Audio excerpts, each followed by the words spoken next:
Hey guys, it's Dr. Justin Marchegiani here. What is going on? How are you guys doing? Having a good night? I'm going to be back tomorrow morning here for a live Q&A. I'm excited for that as well. I'll pick a topic here that we'll discuss tomorrow, but let's go dive into some of your questions. How y'all doing tonight? What is going on? Let's see what's happening. All right, got a queue of questions already here. Let's dive in. Cheryl writes in, best test to determine reactivated EBV. You could order a blood panel that would include Epstein-Barr nuclear antigen, viral capsid antigen, and early antigen. IgG and IgM would be ideal.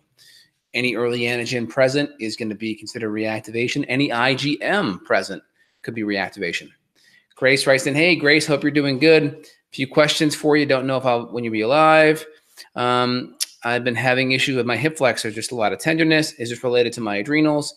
Also been clenching my teeth. I know this is an indication of stress. Is there anything I can do to mitigate it? So regarding the hip flexors, I mean, that's just common when you're sitting so much, those muscles can get shorter. Right? That's the iliopsoas muscle. So one of the best things you can do for that is see a good myofascial release or an active release chiropractor and get like good psoas release done, where they're lifting your leg up and they're really getting their hands into your growing area and then pulling that down, or more in the hip flexor area. And that makes a huge difference. It's hard to stretch that one out. Sometimes you stretch muscles, a lot of adhesions and things can get tighter. Do you know much about detoxifying the mitochondria with zeolite? I mean, anytime you detoxify, you're going to be affecting the mitochondria because that's in every cell. Zeolite's a good detoxifier compound. I use it a lot in my mold patients. Any reason why it doesn't, and why doesn't your MitoSynergy have PPQ in it? Just because that's a separate product. There's a lot of real estate that you need to take account for in pills. So if I use PPQ, I have a separate capsule for that. You only have so much real estate, so you got to keep that in mind. David writes in, supplement plan says 1 to 2 ashwagandha 3 times a day. Which one is it? Anytime there's a range, it always means start low and work your way up. Start low and work your way up, kind of like with the HCl. So if you feel better on 6, stay at 6. If you feel better at 3, stay at 3. Generalized writes in, both my endoscopy and biopsy and breath test came back negative for H. pylori.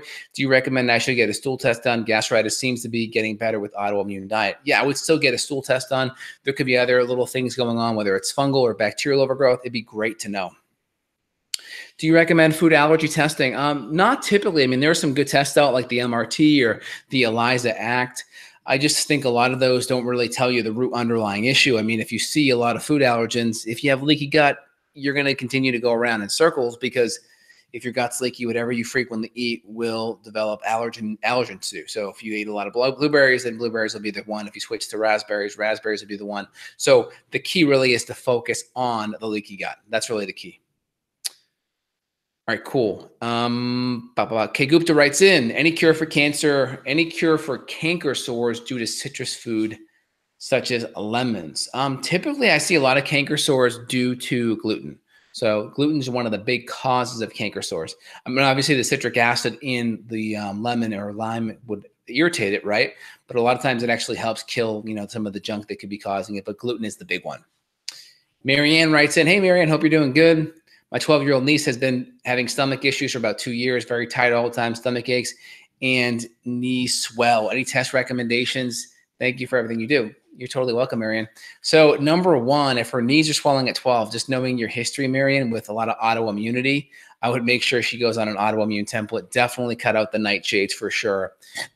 There could be some RA issues. I wouldn't be surprised if she's already coming back positive with ANA antibodies. Wouldn't be surprised. So I'd really clean up the diet and start there, see how much she does. And then if she needs more, then we can always add in some digestive support to make sure she's breaking down her food. But just start there first and see how she does. Sarah writes in, is CBD oil good for balancing your hormones? Well, I mean, there's some good anti-inflammatory benefits from CBD, and it can have some good anti-seizure benefits. It hits that opiate receptor, can help with pain and inflammation. I would say I would never use it by itself, but anytime you reduce inflammation, you're going to have a positive benefit on your hormones every time. So is that a root cause issue? Is it really fixing the root cause of your hormone imbalances? No, but it's possible it could have a nice peripheral benefit for sure. All right, good. Andrea writes in, Dr. J, can I use HCl if I have gastritis? Maybe. I typically would say if it's active, I'd hold off on any HCl at all, and I'd probably just do enzymes in the meantime. But a lot of times people that have gastritis may need HCl. It's kind of like if I have back pain, but I go out and but I go out in the sun a little too much and I have a sunburn. Well, should I get that massage even though I have back pain? It's like, well, right, that sunburn may be preventing me from really taking that massage on and really using it for healing. So I would say hold off for a bit, let the inflammation get under control, and then dive in deeper. But you really want to be working with a good functional medicine doc on this. Dennis writes in, as a chiropractor, what kind of mattress would you recommend for an overweight side sleeper? So it depends. I mean, I'm a big fan of Tempur-Pedics. I've had Tempur-Pedics the last 10 years. I love them. I mean, there are other people that may have more hyperallergenic issues and want to do like a Zen Haven. They're like kind of a silicone-based bed. I'm a big fan of Tempur-Pedics. I think they do a phenomenal job and have used them for a long time. T-Bone writes in, my elimination diet with too much fat, I get bad heartburn to the point where I burp up acid and it burns. What carbs to fat ratio do you recommend? All right, so there's two different issues there. So number one, you're getting heartburn. So the question is, why? Is your diet dialed in? If your diet's not dialed in, then that may be a problem. That's number one. Number two, you may need some more stomach acid to help with the digestive breakdown. That's number two.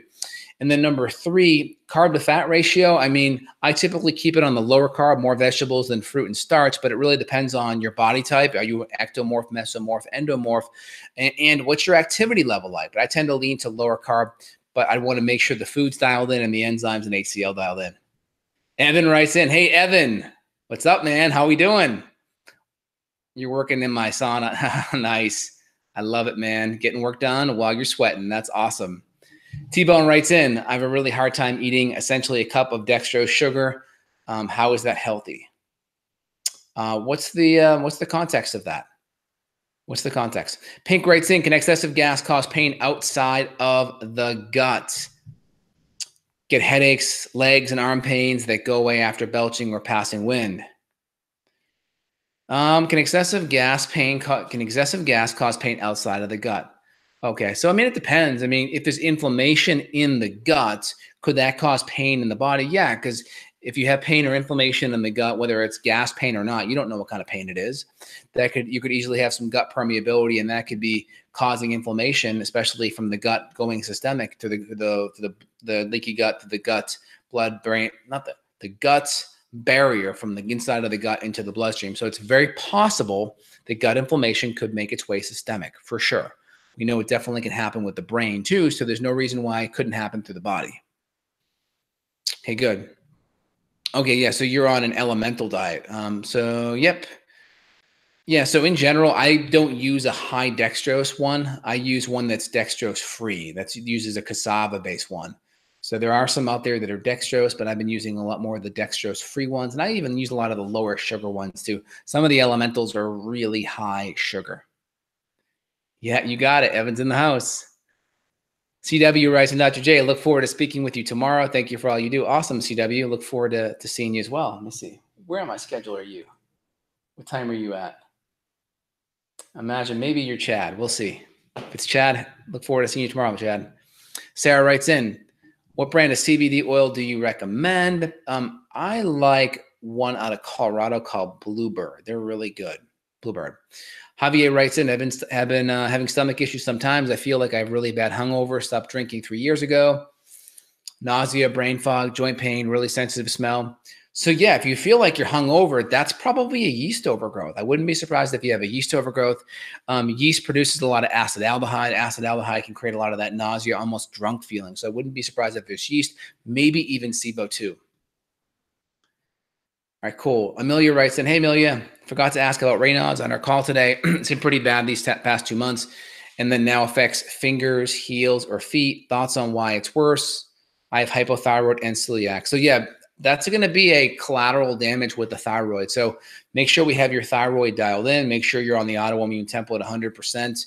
I forget where your thyroid hormones are at, but we should be, testing and making sure your hormones are dialed in. Make sure they're at a good place. I think we talked about switching thyroid support today, or maybe last time, I can't remember, but I want to see where your thyroid is. If it's good, that's going to hopefully get better. I've seen dozens of Raynaud's cases go away. It tends to be an artifact that happens with autoimmune people, especially thyroid people. Rashan writes in, Are there simple ways to test for fungal infections at home other than thrush? So at home. So, I mean, if you have clinical symptoms, like if you have thrush, that's definitely a clinical symptom of fungus, right? You wouldn't need to do any testing of that. If you have a tinea versicolor rash, you wouldn't have to do testing. If you have fungal nails, you wouldn't have to do testing, right? If you have jock itch or athlete's foot, you wouldn't have to do testing. So those are clinical diagnostic markers. We use the GI map that will test for candida and other fungus. We also do the organic acid test, which will look at D-rabinitol, which will be another marker for fungus. And then depending on that, we'll treat. Amelia writes in, is the sauna at the gym okay if I don't have access to infrared? Yeah, I think it's fine. No problem with that. Justice writes in, hey, it's Sherry. Hey, Sherry, how you doing? Notice my skin has gotten oily, or any suggestions on how to control it? Is it hormonal? Is it dietary? Any changes in your diet, Sherry? Have you been adding more dairy in, more butter? I mean, I want to look at your dairy consumption first, number one. I want to look at your carb consumption second, Sherry. Have you been consuming more carbs? Number three, if we're not quite sure, we can always add in some higher dose vitamin A. That can be helpful at reducing oil in your skin. Just be very careful you don't get pregnant while you're on it, because there can be teratogenic potential birth defects and such. So we could do higher dose vitamin A, but I would look at those first two things, Sherry, and see what works on that. All right. See what connects. Right. Hope you're doing well. Tyrone writes in, what is aortic, imagine sclerosis? Well, sclerosis just means narrowing, and aorta is the big artery that goes in the middle of your chest up to the heart, right? It's going to go aorta, and then it's going to go into like the right atrium, and then the right ventricle, and then it goes to the pulmonary arteries, back up to the left atrium, left ventricle, and then out to the body. That's how that vasculature works. T-Bone writes in, sorry, I meant to say elemental diet, not elimination diet. What carb to fat ratio is recommended? I have a hard time essentially consuming a cup of sugar through the first half of the day. Yeah, I would do a different elemental diet personally. You can email my office and I can make a couple of recommendations that are lower sugar. A lot of elemental diets are very high in sugar. All right, office at Justin Health, and I can make that recommendation for you. Rashawn writes in, can leaky gut occur in the large intestine? For example, I'm thinking colon permeability could occur during colitis. I mean, it's possible. A lot of the absorption of nutrition is going to come through the small intestine. That's where a lot of the microvilli are. So I would think it'd be more small intestine based, personally, Rashawn, but I guess it's possible. There's a lot of information for sure. Kasha writes in, I've had eye twitch for a few months, around 75% of the time. Sometimes my eyes are sore. Is this malnutrition or is it caused by inflammation? Been dealing with yeast overgrowth and SIBO. So first thing, when I see eye twitching, I always go to make sure you have good minerals on board, like high quality Redmond's real salt. Number one, make sure magnesium and potassium are on board. 500 to 800 milligrams of magnesium a day. You can do an extra gram of potassium a day, 4,700 milligrams total. But typically potassium fixes it.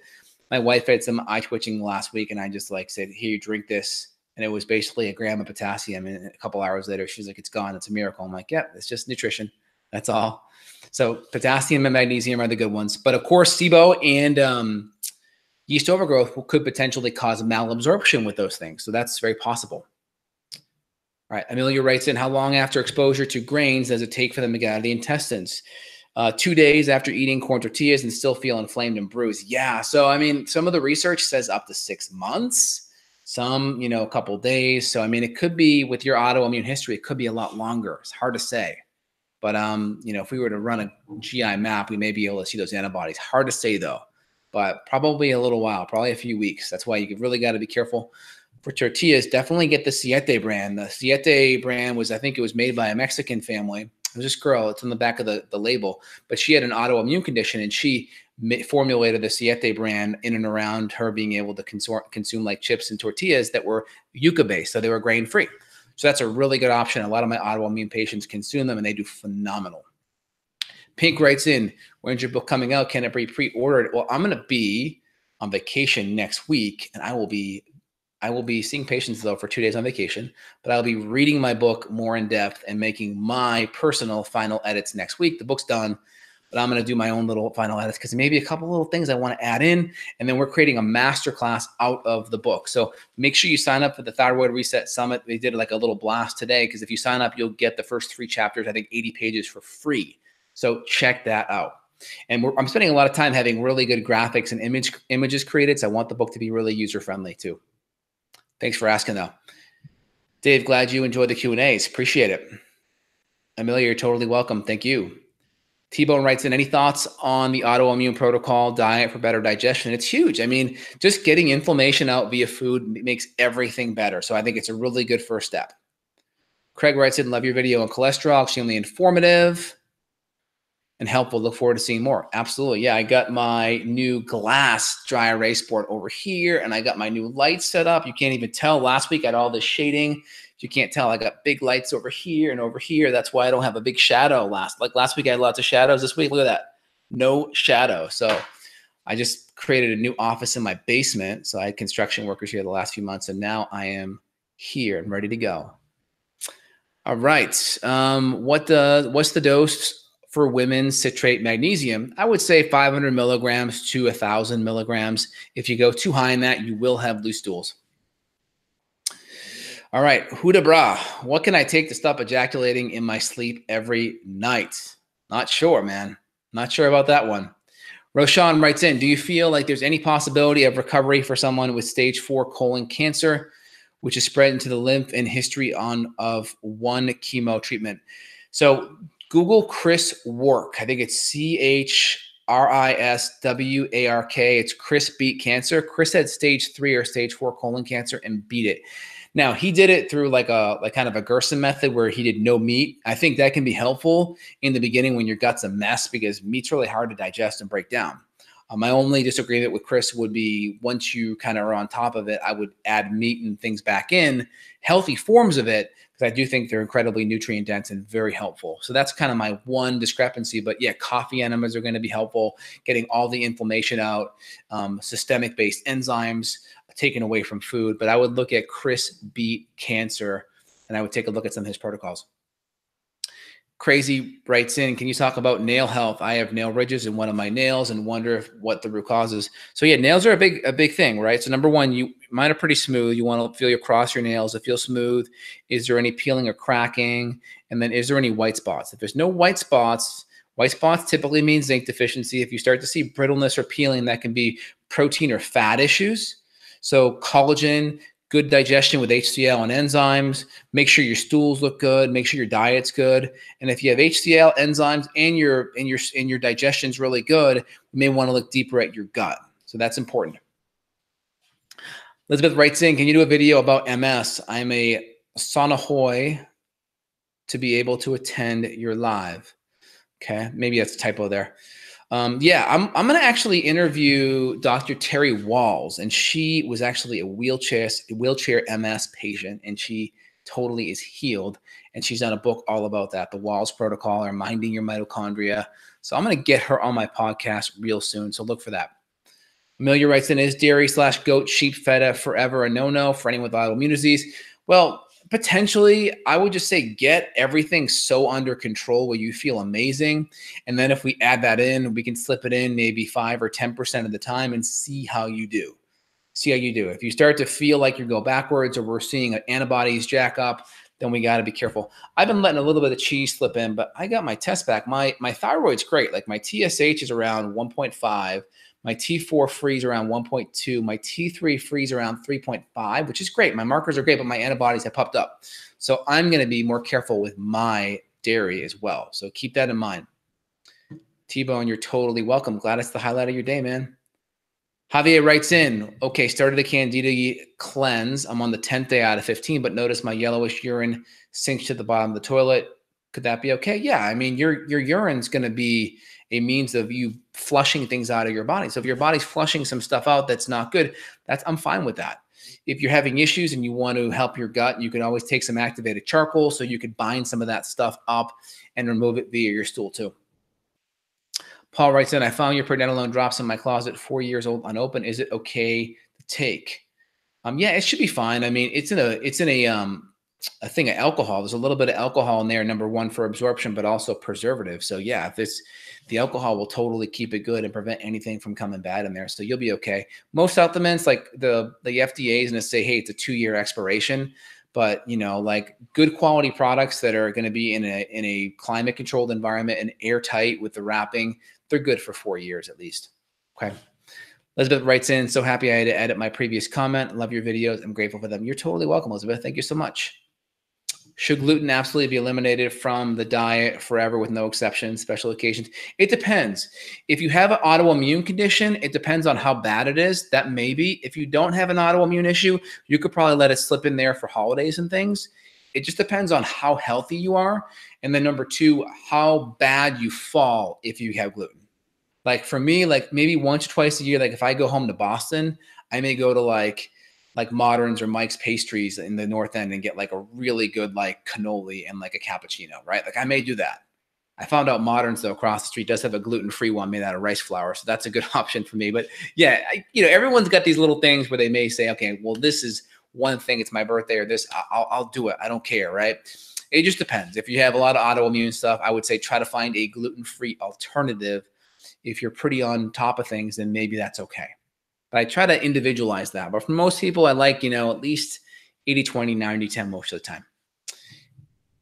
Andre writes in, can you please explain the dose of HCl? I take around 12 HCl with pepsin and some digestive enzymes, but still have heartburn after eating. Well, that's a lot. So, I mean, the first thing is, like, do you have heartburn with no HCl?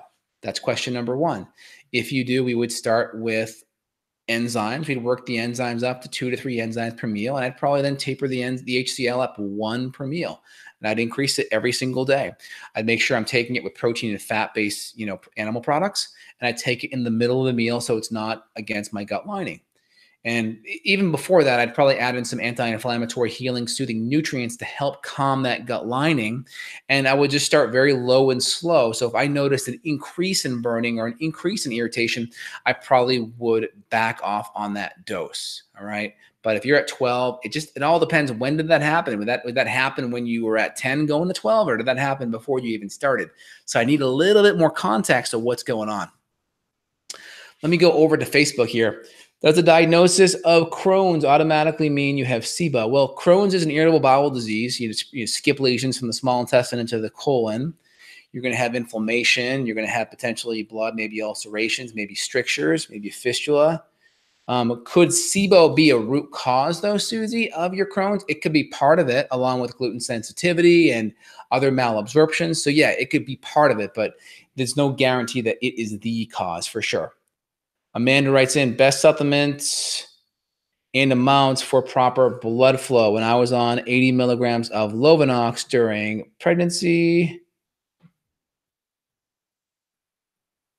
Recently, I had no issue with sitting and my ankles never swelled. Since then, I've noticed swelling in the ankles when sitting.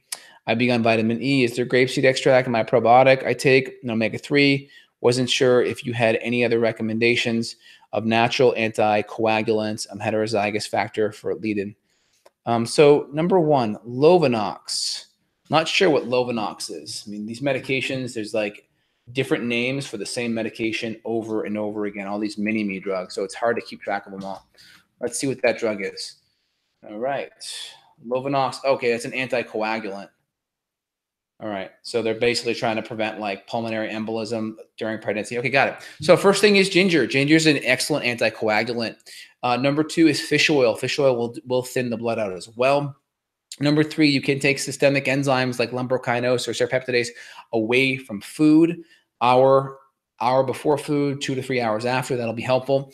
Outside of that, you could also do some ginkgo to thin the blood out as well. Hope that helps. And then remember, get the inflammation under control. Inflammation causes cells to stick together all the time. So getting the inflammation down is huge. What's your opinion on eating non-organic vegetables? I mean, it depends, I like to say 80% of the time, I would say try to make sure all your veggies are organic. But if you're out and about, just do your best. Try to eat ones that are at least be in the clean 15 if possible. Awesome, Chad. Look forward to talking to you at 4:45, man. Appreciate it. Craig writes in, any recommendations on how to break a fast, both intermittent, 8x16 and a 40-hour fast? Any differences? Well, with a 40-hour fast, definitely, because that's been a whole day, like almost 2 days. So I'd probably start off with like a gentle smoothie or a collagen kind of bone broth and kind of break it very gradually like that and then ease into it.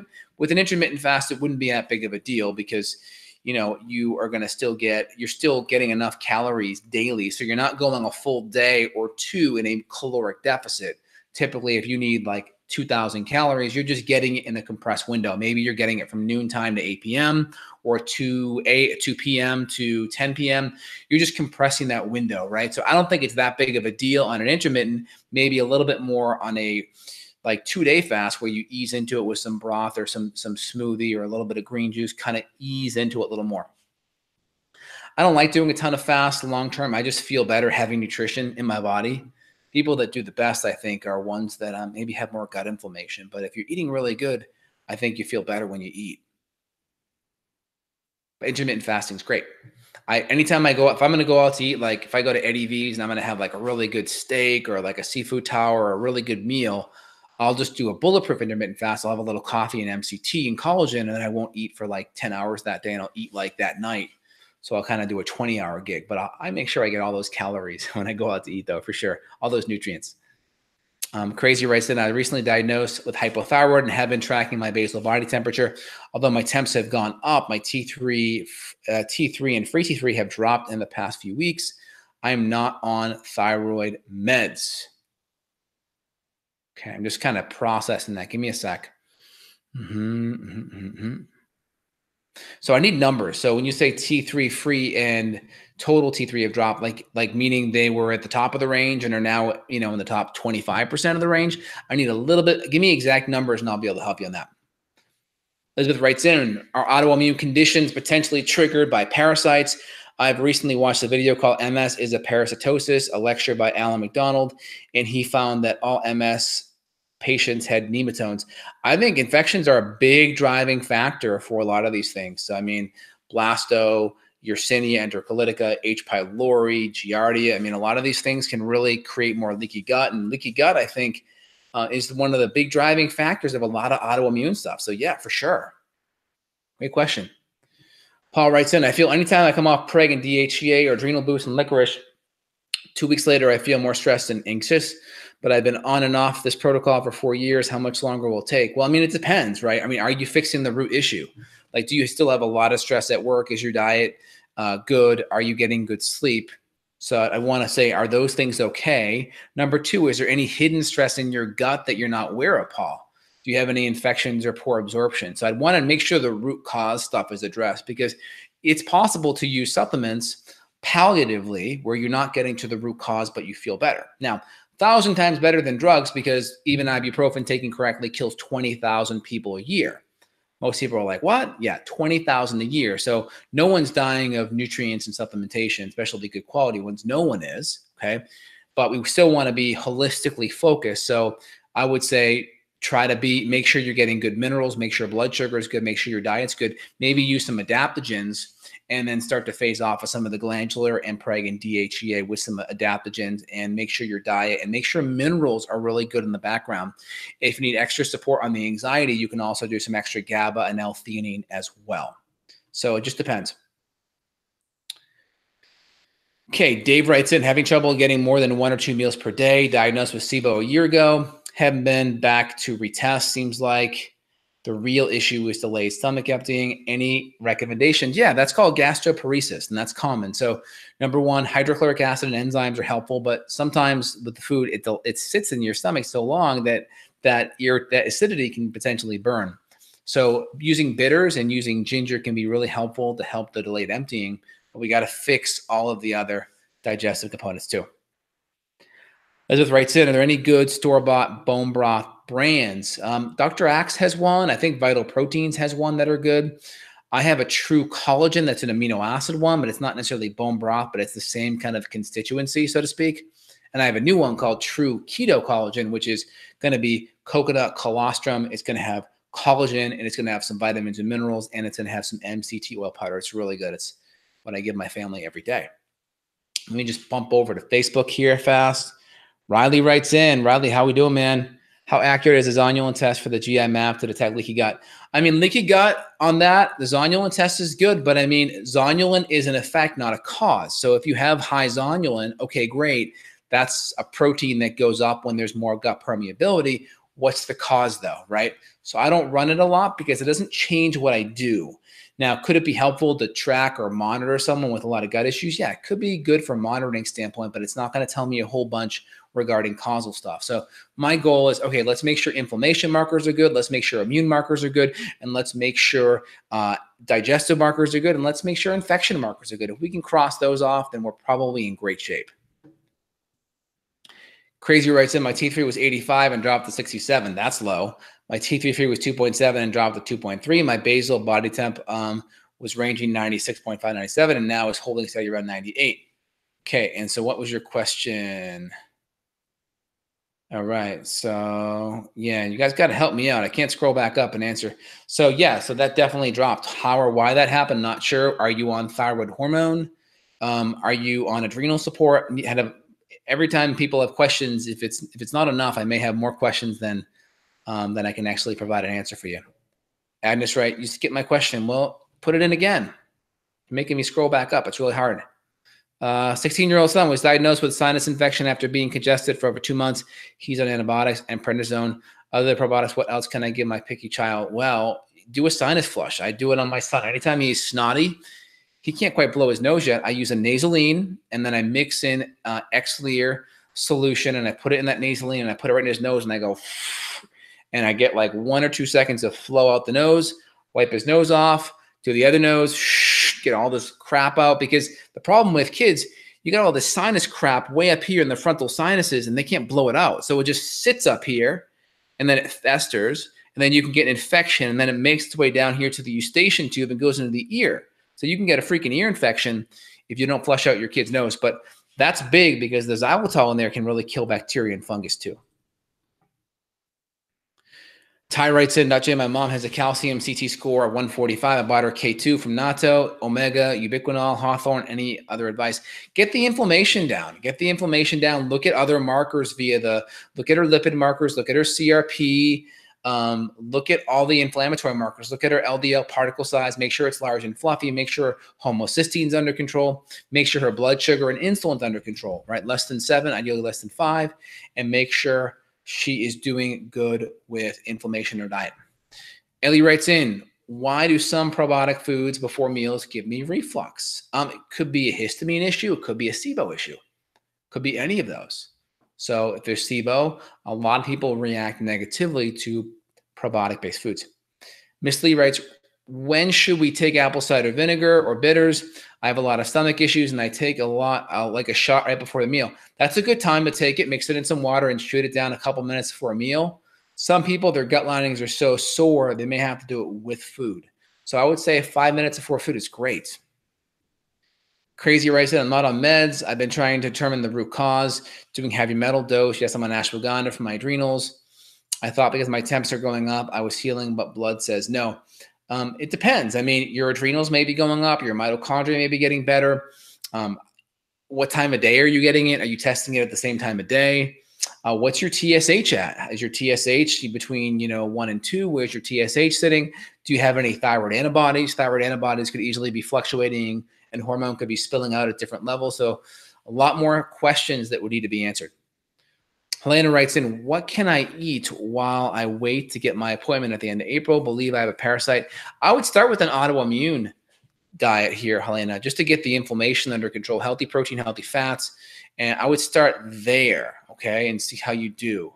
And then from there, get on my wait list. If you're trying to get in to see me, email my office, and we'll try to get you in sooner if we can, Helena. Agnes writes in, other probiotics, what's the best to take while on antibiotics to help the gut?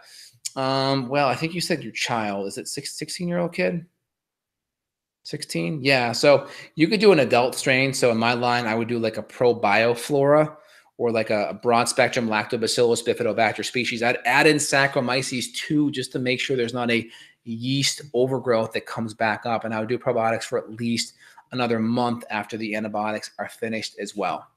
I actually had to give my son antibiotics before I found out about the nasal flushing because he had an ear infection. His ear, so like his ears look like mine, right? And I woke up one day and his ear was like this. His one ear was like that. So his whole lymph nodes were all swollen back here. And I made a decision to give him antibiotics because I didn't want that infection to go into the nerve of the ear and cause him to be deaf.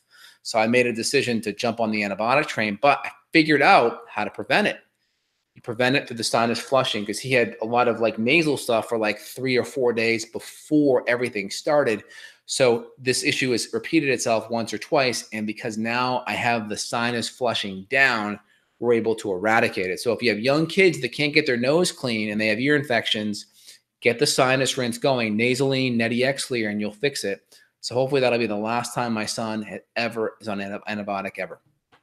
Only medication. All right, let's keep on rolling here. TSH was last at 4.95, too high, way too high, way too high. You probably need a little bit of thyroid support. Probably need a little bit of thyroid hormone support. I wouldn't be surprised if there's some antibodies that are maybe popping up, but that's high. You want to get that down to close to 1. You're welcome, Miss Lee. Do you have any advice on endometriosis? I have it in my stomach. Any supplements that work? I don't have the pain. I'm just concerned about, I want kids one day. So first thing is, first thing what I would do is I'd fix the estrogen dominance. I'd work with a good functional medicine doc, get the estrogen dominance under control, really work on good estrogen detox support, right? Like good fiber, vitamin C, sulfur-based supplements like DIM or indole-free carbonol. I'd work on getting all the hormones under control. You could use things like maca and progesterone. And I may even use systemic-based enzymes taken away from food to help break down the endometriosis. But get the inflammation under control and really support estrogen detox and get the estrogen dominance fixed. And over time, you should heal.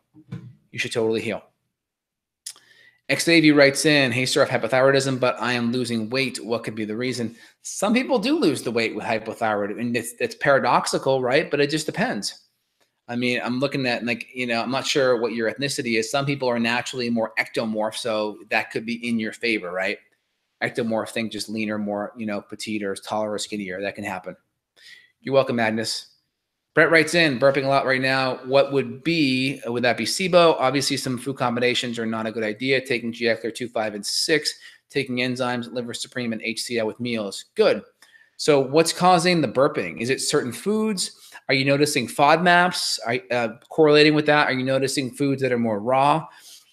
First thing is make sure HCl is dialed in. Make sure enzymes are dialed in. You can also add some ginger.